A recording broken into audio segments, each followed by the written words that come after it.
हमने बता दिया कि हमारे हरे के सामने कोई लाल नहीं ठहर सकता है।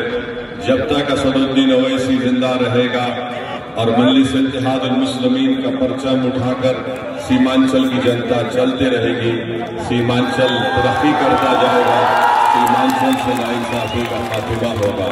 कि हमारे ये 5 विधायक रुकने असेंबली बिहार की विधानसभा के दरो दीवार को हिला के रख देंगे सीमांचल के इंसाफ के लिए लड़ने के लिए। और बिहार में नई सरकार के कामकाज संभालने के बाद भी सीमांचल में पॉलिटिकल तपिश बढ़ी हुई है।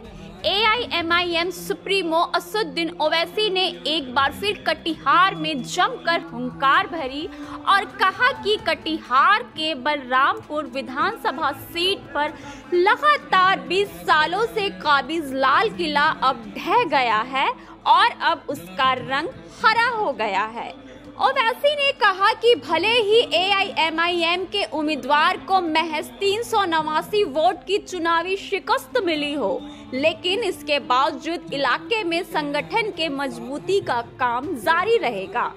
दरअसल स्क्रीन पर चल रही ये तस्वीर माधेपुर मैदान की है, जहां विधानसभा चुनाव के बाद पहली बार AIMIM सुप्रीमो असदुद्दीन ओवैसी लोगों के बीच पहुंचे। इस मौके पर उन्होंने सभा को संबोधित करते हुए कहा कि बलरामपुर में लाल किला अब ढह गया है।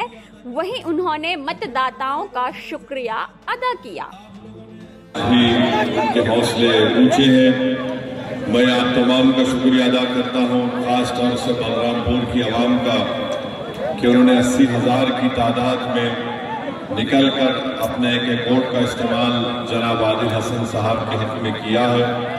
और मेरा ये इखलाकी फरीज़ा है कि मैं आप तमाम का शुक्रिया अदा करूं। और रसूलुल्लाह सल्लल्लाहु अलैहि वसल्लम की हदीस शरीफ है कि रहमतुल आलमीन सल्लल्लाहु अलैहि वसल्लम ने फरमाया, जो इंसानों का शुक्र अदा नहीं करता वो अल्लाह का शुक्र अदा नहीं कर सकता। तो मैं आप तमाम का शुक्रिया अदा करने आया हूँ और मुझे यकीन है कि इंशाअल्लाह ताला आदिल हसन साहब कुछ 250-300 वोट से MLA बनने से रुक गए। मुझे यकीन है कि इंशाअल्लाह ताला वो आपके दरमियान में रहेंगे, आपकी तकालीफ और आपकी नाइंसाफी के खिलाफ वो आवाज़ उठाते रहेंगे। मैं बलरामपुर की आवाम को इस बात का तयक़ुन दे रहा हूँ कि इंशाअल्लाह ताला हम भी और हमारे तमाम नौ मुंतखब शुदा अरकान असेंबली बलरामपुर की आवाज़ बनकर आपके विधानसभा की आपकी तकालीफ को दूर करने की कोशिश करेंगे। और मैं आदिल हसन साहब से भी कहना चाहूँगा कि वो अपने हौसलों को बुलंद रखें और ये वक्तिया तौर पर उनके सियासी सफ़र में एक छोटी सी रुकावट आई है, मगर मैं उनको मुबारकबाद देता हूं कि उन्होंने बड़ी बेबाकी के साथ और बड़ी मेहनत यहाँ के मजलिस के तमाम जिम्मेदारों ने की।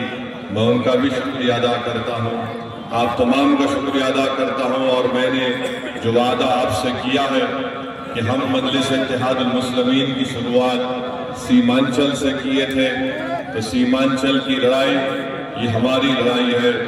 जब तक असदुद्दीन ओवैसी जिंदा रहेगा और मजलिस इत्तेहादुल मुस्लिमीन का परचम उठाकर सीमांचल की जनता चलते रहेगी, सीमांचल तरक्की करता जाएगा, सीमांचल से नाइंसाफी का खात्मा होगा।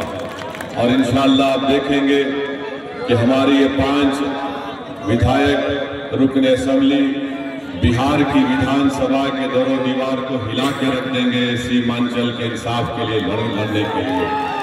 और इंशाअल्लाह ताला यहाँ पर एक नए दौर का आगाज होगा। मैं फिर से आप तमाम लोगों का बहुत बहुत शुक्रिया अदा करता हूँ और इंशाअल्लाह ताला मैं आता रहा और आता रहूँगा, ये कहकर मैं आपसे इजाज़त चाहता हूँ। अल्लाह सुब्हानहू व तआला आप तमाम की कोशिशों को कबूल करे। और इंशाअल्लाह ताला जो लोग कह रहे थे कि ये हमारा लाल किला है, हमने बता दिया कि हमारे हरे के सामने कोई लाल नहीं ठहर सकता। बिहार में साल 2020 में और 2025 के चुनाव में एनडीए के चले सुनामी लहर के बावजूद सीमांचल में मुस्लिम बहुल इलाकों में एआईएमआईएम अपनी कामयाबी का परचम बरकरार रखे हुए है। विधानसभा चुनाव में आरजेडी द्वारा महागठबंधन में एआईएमआईएम को शामिल नहीं करने के बावजूद पार्टी 5 एमएलए बनाने में सफल रही, जबकि बलरामपुर में महज छोटे से अंतराल से जीतने में असफल रही। ऐसे में अब सवाल ये उठता है कि क्या सीमांचल में एआईएमआईएम आरजेडी की जगह पर घुसपैठ करने में कामयाब हुई है या फिर आरजेडी की मुस्लिम वोटों पर पकड़ मजबूत हुई है। पंजाब केसरी टीवी के लिए कटिहार से रजनीश कुमार की रिपोर्ट। हमसे जुड़े रहने के लिए हमारे YouTube चैनल को सब्सक्राइब करें और नई वीडियो की नोटिफिकेशन के लिए बेल आइकॉन को दबाएं।